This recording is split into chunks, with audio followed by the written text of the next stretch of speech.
أحيانا كثيرة لا يفهم البعض كلامنا ويفسره كما يحلو لهم أو حسب نواياهم. هنا نحن مسؤولون عن كلامنا وليس عن فهم البعض، ومهما شرحنا سيبقى هناك فجوة اسمها سوء الفهم أو سوء الظن.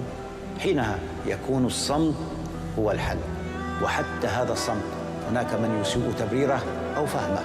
نعم، بعض العلاقات والأشخاص متعبون، وكل طاقتك بالتبرير أو ادعاء البراءة يستنسفون، وكأنك طوال الوقت متهم أو تذر الرماد في العيون.